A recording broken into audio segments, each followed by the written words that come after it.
At noon in the summer, sunlight pierced through the leaves, cicadas chirped loudly in the forest. On the deserted trail, a middle-aged monk and a novice of about 15 walked slowly, chanting the Buddha's name while carrying their alms bowls. For months, they had been wandering around, urging people to live virtuously. But this place was desolate, the path difficult. Suddenly, the master clutched his chest, gasped for breath, and collapsed. "Master!"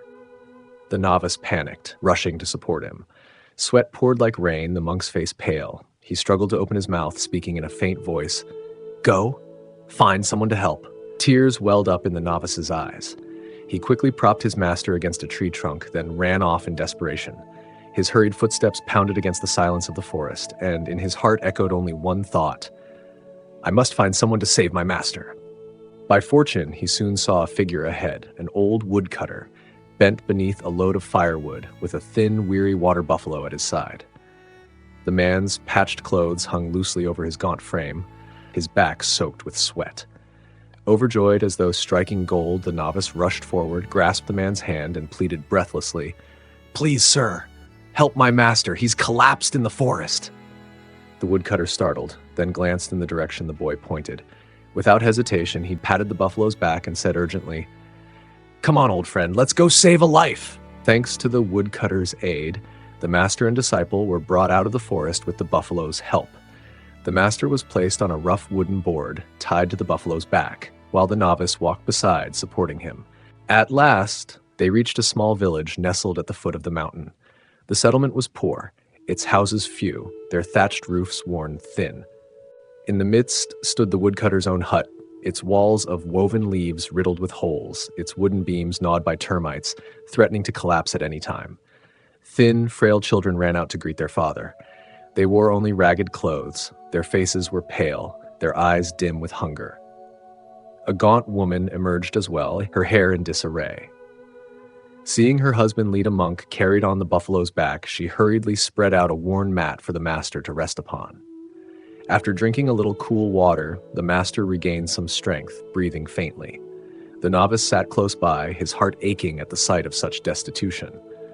Unable to hold back, he asked, "Sir, how does your family make a living to suffer so much hardship?" The woodcutter's eyes drifted toward his emaciated children. With a weary sigh, he answered, "We depend on nothing but this one buffalo. It helps me haul wood, fetch water, and even gives a little milk for the children to drink. This buffalo is the only treasure we have. In this poor village, everyone looks at us with envy because we own it. Without it, I fear my family could not survive." Hearing this, the novice's eyes brimmed with tears. He felt sorrow for the hardships of the old woodcutter's family, yet also joy because the buffalo could help ease their burden somewhat. That night, the two monks remained in the fragile hut. Outside, the mountain winds howled coldly, slipping through the gaps in the leaf walls. The children huddled together for warmth, while their mother stoked the dying embers. In the flickering light, the master sat in silence, eyes closed, yet at the corner of his lips appeared the faintest smile, as though he had already glimpsed a truth hidden from all others.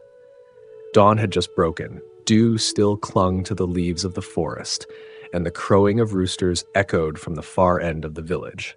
In the shabby, thatched hut, the woodcutter's family and their children still slept soundly, their breaths wheezy, their gaunt faces marked with deprivation.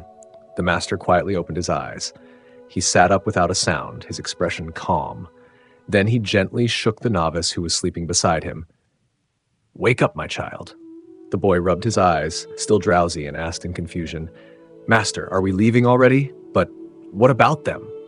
The master did not reply, only nodded slightly. He stepped silently into the yard, and the novice hurried to follow. They went toward the buffalo pen. The thin, weary animal was chewing grass, its gentle eyes radiating loyalty. Suddenly, the master untied the rope and began leading the buffalo out of the pen. The novice's eyes widened in shock. He cried out in horror, "Master, what are you doing? That buffalo is their very lifeline. The whole family survives because of it. If you take it away, isn't that the same as destroying their only means of survival?" The master remained silent, his steps steady and firm. The buffalo obediently followed, as if it understood something. The novice, torn between confusion and anger, rushed ahead to block his teacher's path, his eyes red with tears. "Master, You taught me to be compassionate, to help those in distress. But now you would take away the one thing they rely upon? I cannot understand this." The master only looked at him, his gaze deep and unfathomable, then silently continued forward. The novice, though burning with resentment, did not dare argue further. He wiped his tears and trailed behind. They walked on until they reached the edge of the forest. There the master removed the rope completely and patted the buffalo's back. The animal seemed to understand. It let out a long, resounding bellow, then galloped joyfully into the depths of the forest, vanishing among the trees. The novice stood frozen, his heart in turmoil, uncertain whether to feel pity for the family or anger at his teacher. He lowered his head, tears streaming down, while the master turned away and walked on, offering no explanation. Time passed swiftly. 3 years had gone by since that day, when the master and his disciple once again journeyed back to the old mountain village. The forest path remained unchanged, the mountains as solemn as ever. Yet within the novice's heart, the memory of the buffalo and the wretched thatched hut lingered vividly. As they entered the small village at the mountain's foot, the novice suddenly halted. Before him, the village still looked poor, its houses dilapidated, the villagers in tattered clothes. But when they passed the spot where the woodcutter's hut once stood, he was stunned. The fragile thatched hut had been replaced by a solid brick and tile house. Strong walls, a roof of red tiles, a tidy courtyard where flowers bloomed in neat rows. It was all completely different from his memory. Before his astonishment subsided, a kindly-looking man stepped out of the house. Seeing the two monks in brown robes, he cried out joyfully, "Could it be, are you the very monks from that time? Heaven bless my benefactors!" He hurried over, clasped his hands together in reverence, and eagerly invited them inside. Sitting in the new house, the novice looked around in a daze. The pale, sickly children of years past were now strong and rosy-cheeked, dressed in clean clothes. The wife, too, appeared healthier and happier. Unable to contain his curiosity, the novice finally asked, his voice tentative, "I remember clearly before your home was only a frail hut of leaves. How is it that now it has become so fine and solid? Did fortune suddenly smile upon you?"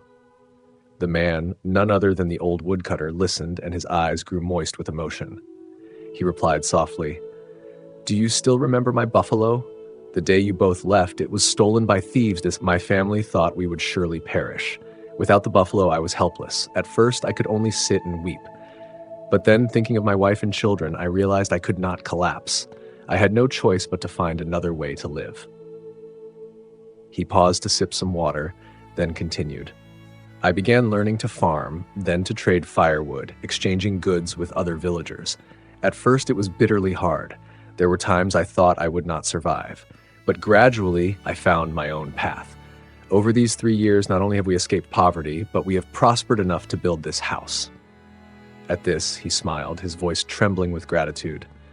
"It turns out, losing the buffalo was truly a blessing. Without it, I no longer clung to a single crutch, but learned how to stand on my own.